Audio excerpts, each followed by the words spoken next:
It's more about kind of a very entertaining way of looking at food. You know, he doesn't want to get served sausages from someone in 12-inch heels and sequins.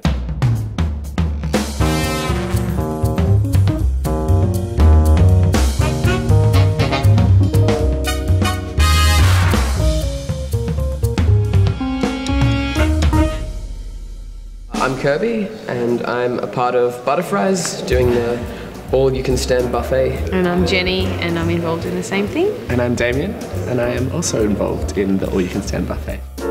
We are Butterfries, and we are part of the Canvas project. I feel like we're kind of quite luxurious in that we do have lots of different reasons for eating, and it's not necessarily about energy or fuel. And it's kind of interesting to draw attention to it. The room we're in at the moment is the salad bar, but it's based on the freegan movement, which is the people who, it's an anti-consumerist sort of movement where everything they get from diving through trash.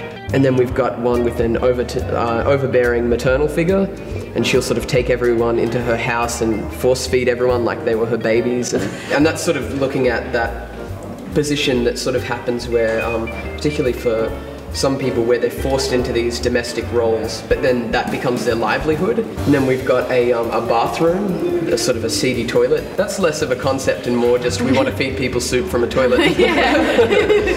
And then the next one's an abattoir, and we're just sort of trying to look at the relationship of death and eating and things like that. The next room is a drag queen barbecue. You know, he doesn't want to get served sausages from someone in 12-inch heels. There's a lot of sexuality that goes on with food as well.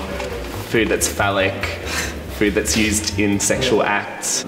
And then the next room is sort of based on cult killings. So mass suicides. It's the drink stand. So it's like essentially just like a punch bowl in the middle of a room saying, please drink. That's all white and very clean. It's sort of like what would happen if you just arrived slightly late at Jonestown. Yeah. And then it moves through to the final one, which is the buffet kind of bit where you can sit down. But there's a couple who have been having quite an intense argument, and you'll kind of sit down in the middle of that. And there's also the opportunity for dessert, which is a swimming pool which kind of has muddy water, but in the centre is quite a nice cake.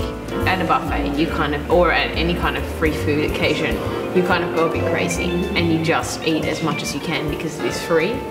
And I guess it's bringing it back to the idea that if you're in a situation that is actually a little bit uncomfortable or a little bit gross, but the food's fine, like, what is it that makes you then eat it if you're not in that same situation? I feel like it kind of makes you a bit more aware of whether you're eating for gluttony or whether you're eating to fuel yourself, or whether you're eating for novelty. It's kind of the thing where you come on board and you don't necessarily have a fully formed thing yet.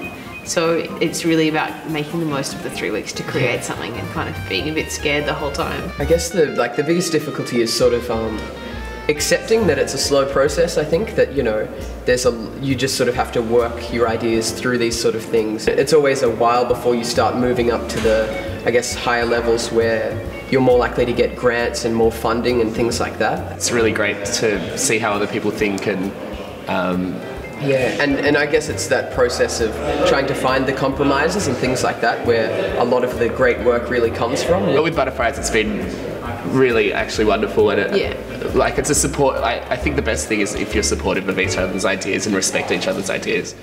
I became interested in the psychology of visual perception. Next on the Canvas project. The further you are away, the clearer the actual representation becomes. My name is Ernest Aaron, and I'm a part of the Canvas project.